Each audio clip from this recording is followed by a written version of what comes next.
Alright, here we go. The first full trading week of 2026 is officially underway, and, well, it's already off to a pretty eventful start.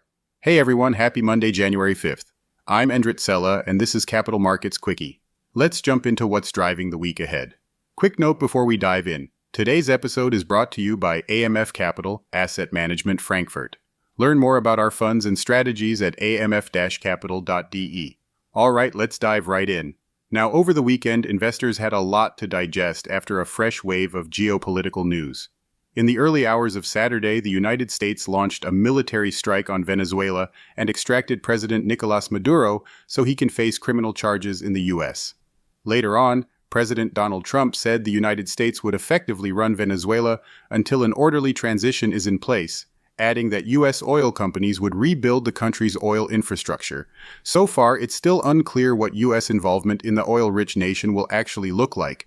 Because of that, investors will be watching closely for more clarity from the Trump administration over the coming days. The oil market in particular could see heightened volatility as this situation develops. Shifting gears to economic data, this week's focus is clearly on the labor market. Yesterday marked the end of the weekend, and today kicks off a busy stretch of employment-related releases that could influence interest rate expectations. Even though some reports were delayed by last year's government shutdown, the Bureau of Labor Statistics is still scheduled to release the December jobs report on Friday. Federal Reserve officials have made it pretty clear that a weakening labor market could open the door to additional interest rate cuts this year.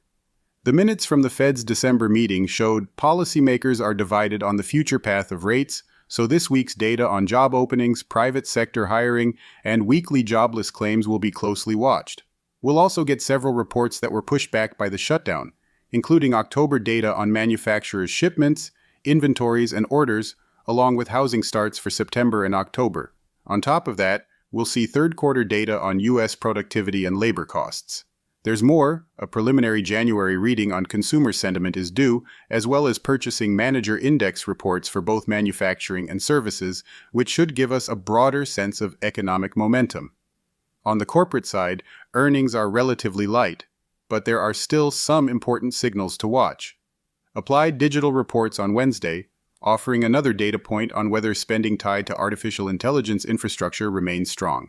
IT services provider TD SYNNEX will also report, giving investors a read on broader tech spending. And finally, we'll hear from several food and beverage companies this week. Constellation Brands reports on Wednesday after warning about slower beer sales and tariff pressures.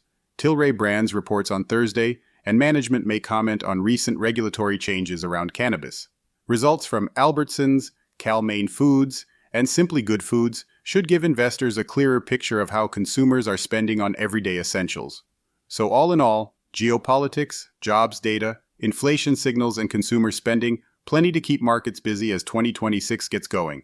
Alright, that wraps up today's Capital Markets Quickie.